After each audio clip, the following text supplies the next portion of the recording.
everybody, my name is Alex and welcome to another episode of Mapping Charts. This is a podcast about knitting, sewing, crafting, and anything I can get my hands on. I am coming to you from Newark, New Jersey, and I would like to thank you for joining me again if you have been following the podcast. I know it's been a while, but if this is your first time, welcome to the party. I'm so happy to have you. So basically, I just wanted to address my hiatus. I am so sorry. I did not intend it to be that long. The problem with February was just that it was just a very busy month for me. If you follow me on Instagram, you will have seen that I was just at a lot of functions after work, whether it was trying to advocate for safer streets or just basically do some events with my professional organizations. It just took some time away from podcasting, and also my laptop died. Yeah, that was really inopportune. I knew that I would have to get a new laptop eventually this year, but I was just watching the news about like early to mid-February, and next thing I know, my laptop power is down, and I'm just thinking, no, don't do this to me. Don't go away just yet. We haven't said our final goodbyes. So I had to wait until I had got my new computer, which it is wonderful. And also, as you see, I'm coming to you from my bedroom, which is a first since I recently moved into my new apartment. And I thought that I would just do my podcasts in our apartment's conference room because it's a little bit more of a private space. And unfortunately, there was this huge snowstorm which ended up taking, there was a water main break, and it like basically took out our conference room and our billiards room. Yeah, our place has a billiards room. I can't play pool. I can just attempt to. So that just basically, I was just like, no, don't take it. Like when I did have like the time to record, I just was, you know, I love my roommates to death, but I definitely know that I feel a little self-conscious recording when I have company. So I was just like, you know, I have some time to record right now, and I'm so happy to be back with you guys and gals. Like basically, if there's anything that I've learned with the podcasting community, it really doesn't matter if you do a podcast every week or just do them once in a while like I can. It's just so awesome to meet everybody through it and get to know you through Instagram or just meeting up with you.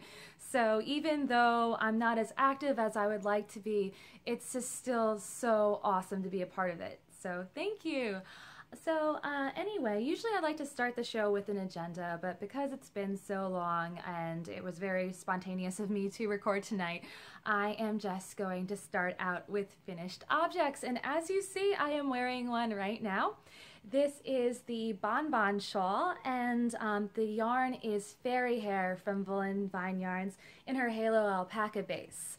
And currently, I understand that the Halo Alpaca is discontinued, but it is really a lovely base. I believe it's about 60% wool and 40% alpaca, but I could be wrong about that. Unfortunately, I threw out the band a long time ago when I purchased the yarn in September, but it was like, I was trying to figure out what to make of it. I initially intended for this to be a lattice shawl by Maria Monska, but I thought that once I was gifted the Bonbon Shawl, and thank you so much to the person who gifted me the pattern because it was super thoughtful of you, and I really, really enjoyed knitting it. And it just really shows the variegation of the Faerie hair colorway so perfectly. There's like this little bit of a slip stitch pattern all through the shawl, and it's actually my first shawl.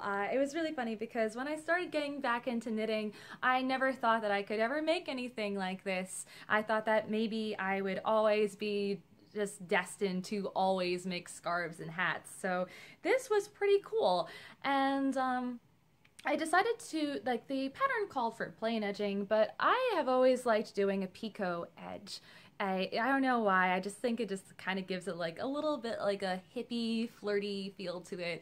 So even though it took a little bit of time to do it, I was really funny. I was at my friend's anti-Super Bowl party, and while we're just like watching this movie on Netflix, I was just like, I'm just going to work on my Pico like you do.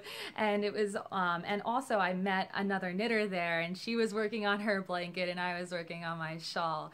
So it was just really funny just how you can just meet knitters and like just out of anywhere. So it was a really, really fun night. But yeah, it was just a really, like, and also because it is my first shawl, I found out that I absolutely love making shawls.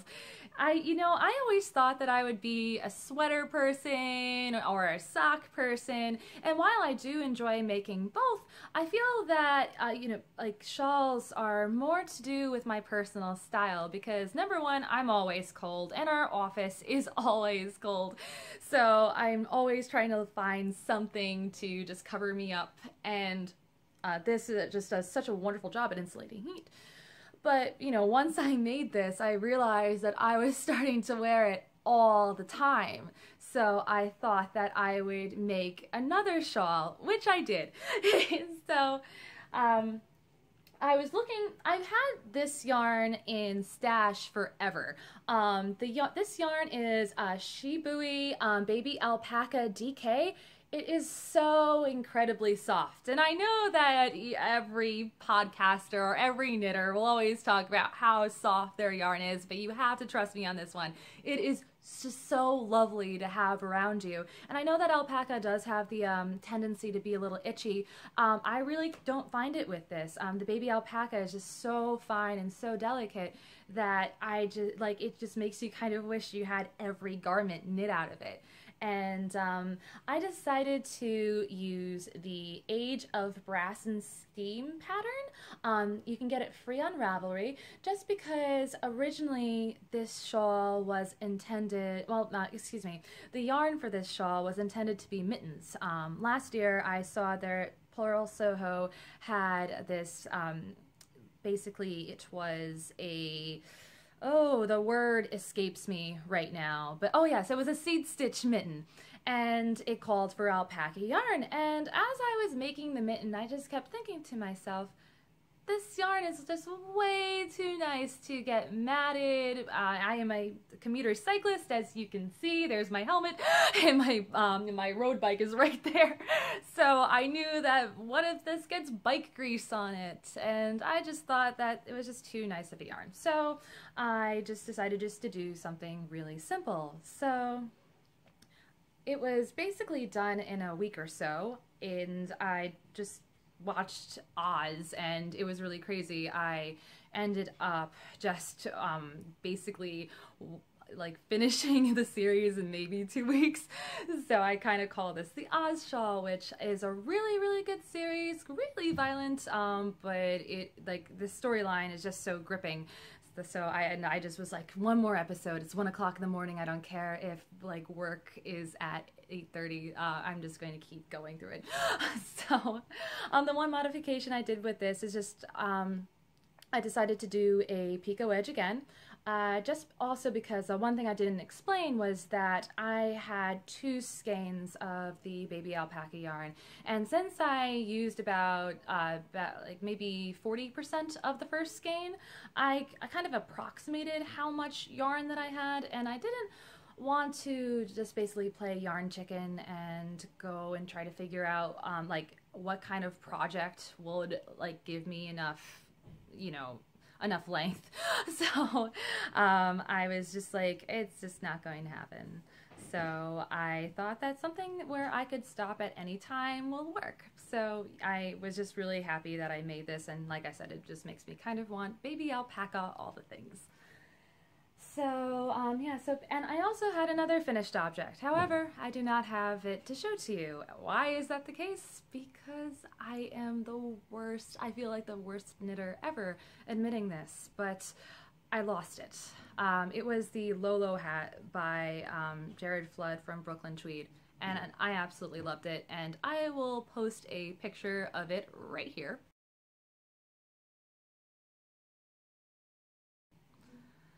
Yeah, it was an awesome hat. I really liked like the hat, like the chic look of it. It had like this 20s vibe. I'm growing out my pixie cut, so right now I'm in the bob stage of it, and it was just this really, and it was the one hat that didn't really crush my curls down. So it was great. And then next, like there was one day I vividly remember just trying, like going around my room and trying to find, you know, just find a hat to wear, and I just picked up my Solar Mom hat by Maria Monska, and I thought, okay, well, you know, I guess the Lolo will be saved for another day.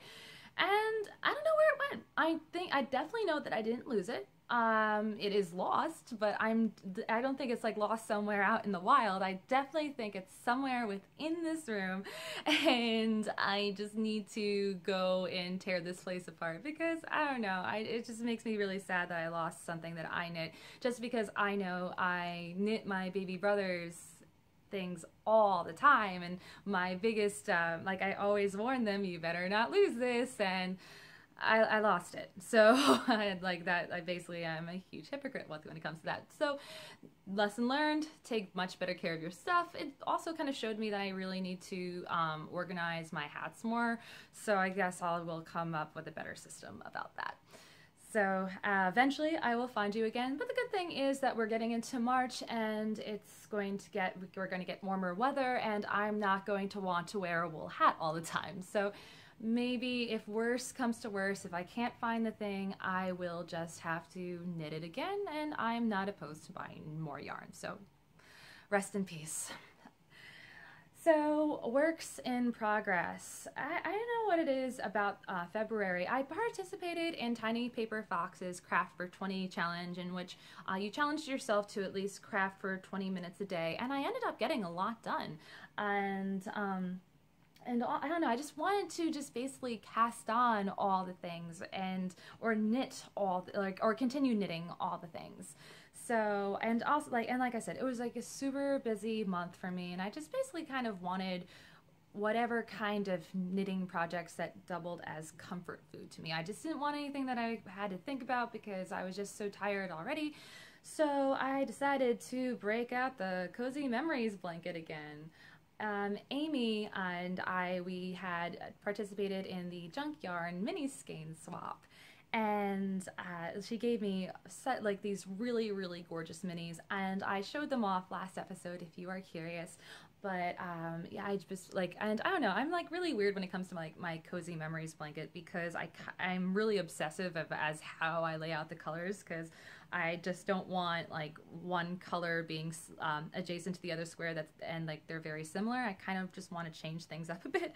So I kind of shuffled the skeins like maybe 4 or 5 times until I was finally happy with the arrangement, and even went so far as taking a picture, which is super weird. So this one is Rowan Yarns, I believe. And this was the first time I ever worked with Rowan, just like plain Rowan yarn. I have Rowan Kid Silk Haze, which is going to make an appearance soon, but this was just really delightful and like really super springy. So I was just like, I'm so excited. This is Countess Ablaze. I believe this is Easy Knits. It has a little bit of stellina in it, which I am a huge fan of. This is Drops, and the really cool thing about this skein is, I don't know if you can see, but it's a gradient, and I think I have enough to knit another square, so it gets lighter as it goes, so I am really pumped to see how that knits up. This is also Countess Ablaze. And yeah, I thought I had more done than that, but I guess not. Yeah, but either way, I'm just really happy that I brought this out of the shadows, so to speak. I have a ton of, I'm just kind of like looking at my yarn bowl of minis, and I definitely have more than enough to keep me busy right now, but I just need to find the time to work on this project. So but I also have a worsted weight version of my Cozy Memories blanket. I don't know, I guess like my dream for it is to have Cozy Memories blankets made out of all sorts of different weights, except for lace, because I feel like that would just get a little bit too weird and delicate, and next thing you know, oh look, here's this hole.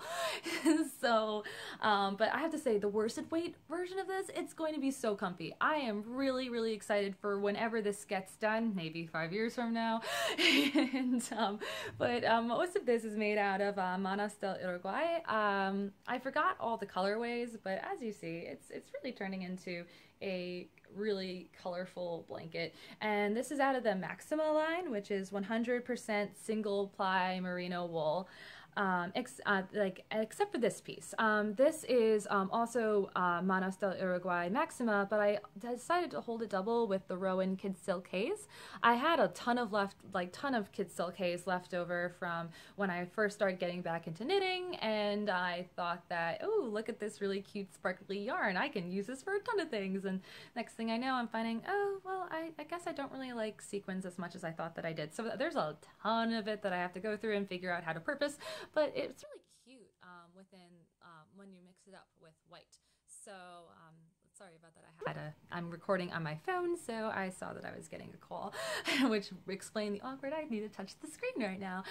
So, but yeah, it's just really, really warm, and I'm actually more excited to get this version done than, believe it or not, my fingering weight version done. So, but again, I knit with worsted weight all the time, and I'm kind of excited to cast on the square, have my dearly departed Lolo hat. It was Skeinny dipping, and I forget the actual base of it. It was 100% merino superwash in the Underbelly colorway. And I'm just, so even though the hat is wherever it is right now, at least I'll always have the yarn, I guess. So. But I also have made progress on my Featherweight cardigan, and it was really funny. I remember thinking, oh yeah, my Featherweight cardigan, I'm totally going to have this done by the middle of January. Oh, look, it's the beginning of March. So, but yeah, I'm just really excited. This is just something that I like to take on the train with me, or if I'm at like an event and I just need something that I can just go on autopilot, knit stockinette, and just have a ball with it. This is made out of Catskill Merino in their lace base. And you can get Catskill Merino. They have a store online, but if you live in New York City or can get to it easy, they usually are at the Union Square Farmers Market every single week. So, so I definitely recommend, if you are able to check out the yarn in person, and you can, and you're sort of local to the area, go for it, because they are so lovely and wonderful to talk to. But yeah, so I'm getting some really good length on it. I know that the Featherweight really kind of calls for just like a quarter sleeve. I'm not a quarter sleeve kind of girl.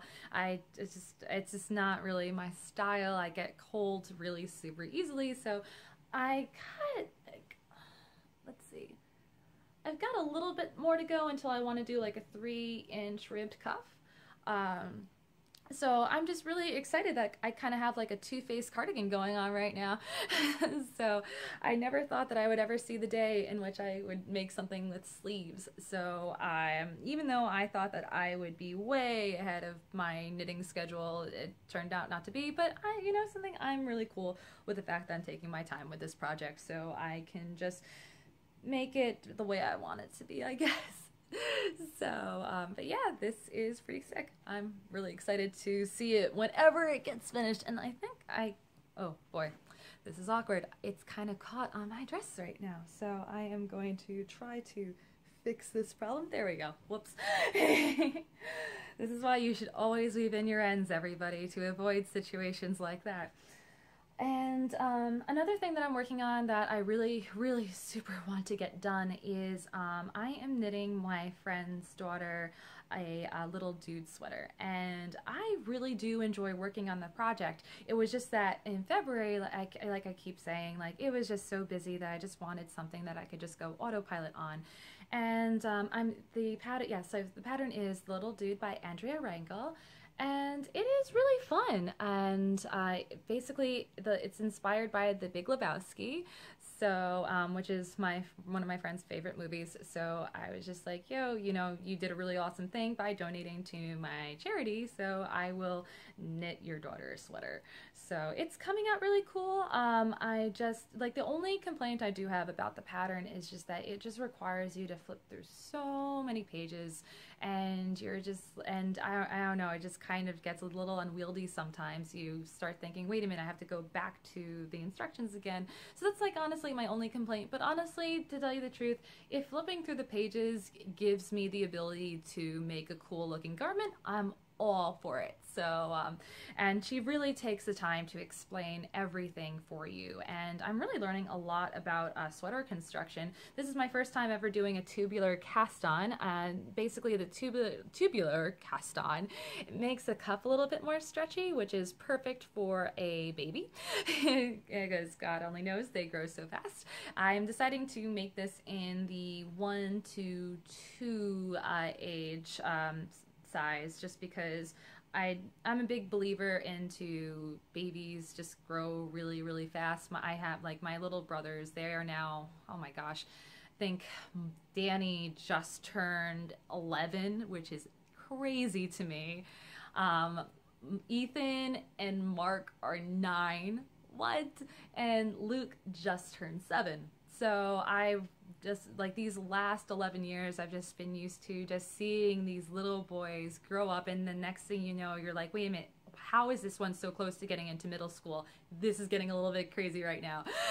So yeah, it was just really funny. So I'm just like, you know, let's just give Isabel something to grow into. So hopefully this will be done by our book club meeting. I'm really super excited. We are all in a city planning book club, and we are reading the book Human Transit, and we are actually going to discuss the book on the E-train during rush hour. And we are going to start at World Trade Center and ride the train all the way to the end of the line and back. I have no idea how it's going to turn out. It's like this special kind of crazy to me that I'm just so intrigued by it.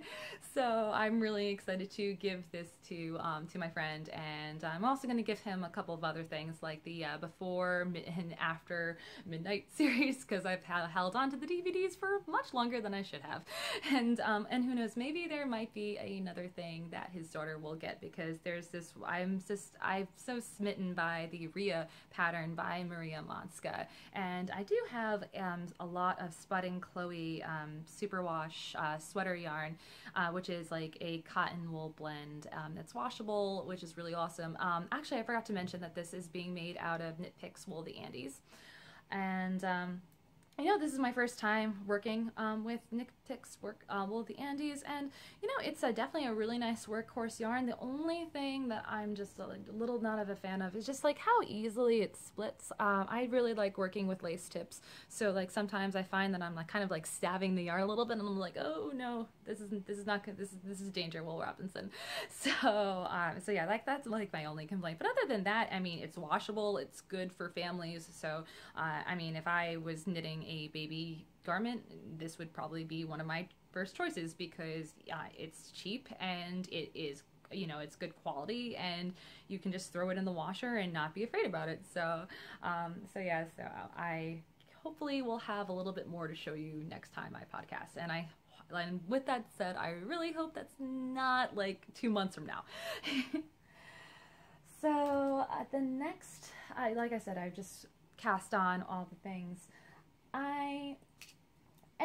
This is going through Deep Stash right now, and San Francisco, me and my friend, we went to San Francisco last March, and it's hard to believe that that was almost a year ago. We had such an awesome time. I'm dying to go back because it's one of my favorite cities to go to. And we decided to go to Imagine It, and which is this really awesome yarn store. The place is absolutely huge. Like there's like this really huge room devoted to wool, and then there's another equally as huge space devoted to plant fibers and other fibers other than wool.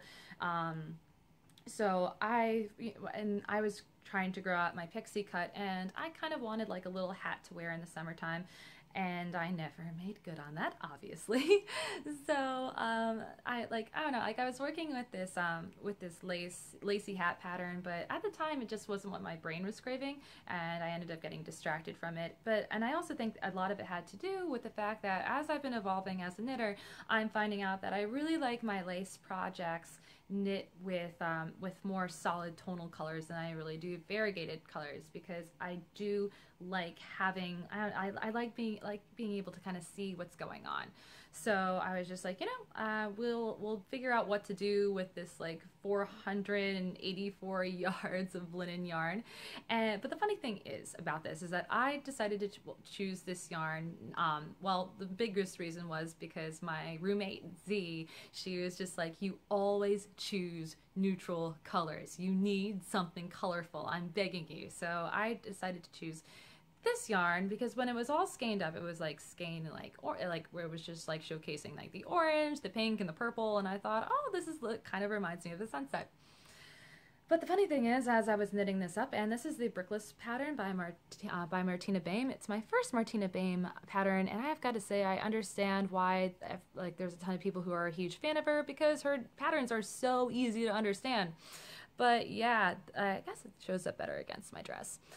But it was really funny because, as I said before, I'm a transportation analyst, and my agency, I noticed that this is turning out to be my agency's colors. And I just could not help but laugh because everybody always accuses me of being the biggest transportation nerd, and I guess now I have the scarf to match.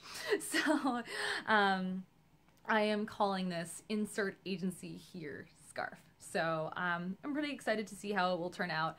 It's kind of on like the low priority knits. It's going to be really awesome for summer, so I'm really excited about that. But like I said, I really want to finish the little dude cardigan before I really do anything. So that's what I'm going to try to focus on tonight while I binge watch House of Cards. So we just got to be real here.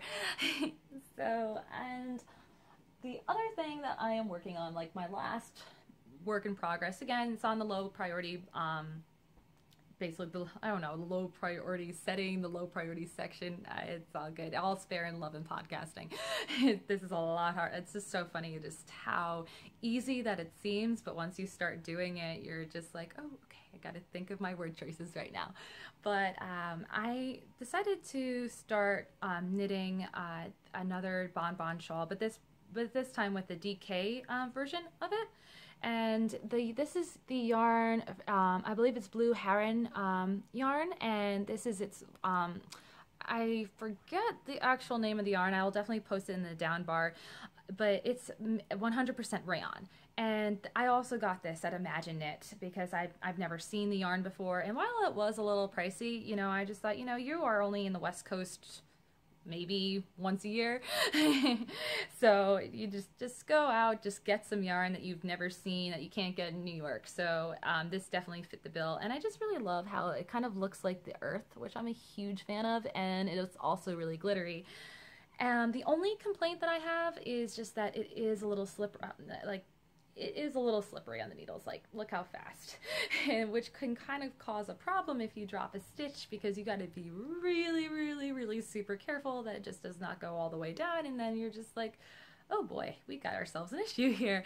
When right now, with it being like the garter stitch, it's not so bad. I'm just really hoping that there aren't any mistakes when I do like the honeycomb slip stitch, because that might be a little problematic. But yeah, but this is probably going to be like another really nice piece for summertime. So I'm excited to finish this eventually, maybe May, June, who knows. But I also decided to challenge myself with Craft for 20, and I bought a sewing machine back in May for my 28th birthday, and thinking I am just going to sew all the things, but the truth is like sewing was really intimidating for me, and I honestly did not really feel comfortable learning it until I saw people like Jenny from Tiny Paper Foxes or Kristen from Voolenvine just like show off their awesome garments, and I thought, like, they are very honest with their trials and successes with sewing. Let's just dive in, let's just go for it. So I decided to purchase the Moneta dress by Colette Patterns, and while I was I thought like my mother has been giving me a lot of flack for choosing a dress as my first project, especially a dress made out of jersey knit. When I was at Brooklyn General getting the, I do have some, I initially purchased fabric from them to make this dress, but I then saw this bike fabric from fabric.com, and I thought that, you know, I think I'm just going to use this as my first Moneta, and then I will just use the orange jersey that I got from Brooklyn General. But when I brought up the idea with them, they were like, you know, we teach a class on how to make the Moneta dress, and yeah, it's totally a beginner project. I thought, okay, cool, like if they're giving me their blessing, then let's just go out and do it. And while it has been a little bit challenging because I am a completely beginner sewer, I am learning a lot. And I will say this: if you're going to start your first sewing your project, I totally recommend you doing it with a pattern, a pattern fabric, because you are going to make mistakes. And I can't even tell you how many times I have ripped out the seams, and we are only at the top, my friends. This fabric really does a really awesome job at hiding all of your mistakes. So it's what, like, I definitely have to like work on my tension, because when I was hemming the sleeve, yeah, I can, let's see, somewhere around here where like the sleeve isn't as like hemmed as I would like it to be. But right now I'm not really, oh yeah, like, I don't know. Like, you probably can't see it, but I know it's there. So I'm probably just going to go over that again until I'm satisfied with it. But yeah, you know, like, is it going to be the most perfect dress? No, it's not. And I've made peace with it. But like, is it helping me like work on my skills and become more comfortable with the machine and the method? It is. So I'm, you know, I will be really excited once I finish this. Who knows? Maybe in July. I have to be really realistic with my deadlines, but who knows, maybe I can surprise myself. We'll see. I find that I really like to sew while listening to audiobooks. I tried to watch video podcasts while sewing, but I just found out that it just did not work for me. I just ended up getting too distracted by everybody's works in progress and finished objects. So I was like, ooh, and then I just like took my eyes off of the machine. So audiobooks have been my jams, and I have been listening to Ta-Nehisi Coates' Between the World and Me, which is a really, really good listen / read. I think that I will purchase the book after listening to the audiobook. So that is what I'm listening to. As for stash acquisition, there is none. I'm really trying not to buy yarn, just because I'm looking at my stash right now, and it's kind of way more than I ever thought. I definitely thought that I would just be that knitter who purchases yarn just simply for my projects, and that's totally not the case. However, I did find out some really sad news. Gauge and Tension, which is one of my favorite yarn shops in the area, just because like the staff is so chill and like it was perfect for knitting meetups. Unfortunately, it's closing at the end of the month, so sad face. But yeah, I think that I may go and support the business at least one last time. I believe it's like closing the weekend of March 26th to 27th. So I will, I'm usually in Brooklyn every week anyway, so I will just mosey on over there and just pour one out for my homie by purchasing yarn. So...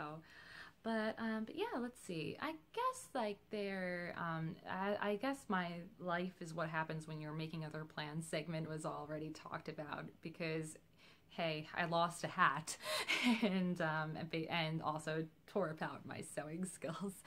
So, but like I said, you know, like you can't really be too hard on yourself. It's all a learning process, and I guess like the really good thing about knitting and sewing, it's just like definitely taught me to be patient. And even though it can get super frustrating, I always kind of remember, you know, this is just a hobby. At the very end, you know, like you are learning a new skill and it's cool, and whatever you end up making, you know, like at least people are going to appreciate the effort that you tried.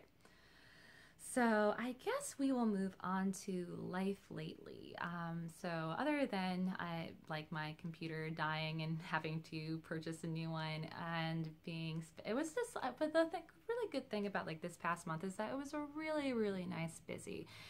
There is, I've just been just so like, just appreciative of just like the wonderful communities that New York City, New Jersey have to offer. And it was really cool because I was able to go to the Vogue Knitting Live meetup, where I got to meet so many wonderful podcasters and knitters, and like it was just really awesome just getting to meet Melanie. She's just a really, really awesome person, and helped me fix a mistake in my featherweight while I was attempting to knit at the bar. And I got to meet Jenny and Devin from Tiny Paper Foxes, and I got to see Kristen from Yarngasm and Gabby from Once Upon a Corgi, and I got to meet Julie. She is absolutely awesome. I found out that she lives near me, which is awesome because yay for Jersey knitters. And so but yeah, it was just such a really, really, and there was also Jacqueline from Brooklyn Knit Folk, and Mina. Oh my gosh, Mina from Knitting Expat. You know, like when she was on her January sockathon, I just admired the effort, but I have to say, after watching her knit in person, it was amazing how fast she could go, and I just thought that there's no way I will ever get to that, but that is totally cool. Like just seeing somebody get to that level, it was just absolutely amazing to watch. So and just kind of stemming from that, I noticed that you know, like as I was like knitting with wooden needles, I'm finding that they're a little bit hard on my hands, to the point that I almost thought that I was developing carpal tunnel. So I guess that I will try not to use wooden needles unless I absolutely have to, unless like the yarn is just way too slippery. But yeah, it was really bad. Like I had to end up like buying like a wrist supporter and like taking breaks in between knitting, which really, really killed me. I was like, no, do not take away like my little distressor after work. So yeah, that was a little bit of a heart attack, but thankfully everything is all good with the hands. And if God forbid something did end up going wrong, at least I see my physical therapist on way too more. It's like really crazy. Like with my running schedule, I always end up injuring something, and then next thing I know, I'm like, hey, Dr. Yo, what's up? It's me again. I ended up messing something up. Where's the X-ray machine? So yeah. Speaking about running, I am going to be running in the marathon, the New York City Marathon. I'm super pumped for it. I really need to just start getting myself into a better running schedule than I have. I was on the elliptical on Sunday, and like I noticed that, you know, I definitely need to get a little bit more in shape, and I'm just really excited that the weather is getting warmer and it will be cycling weather.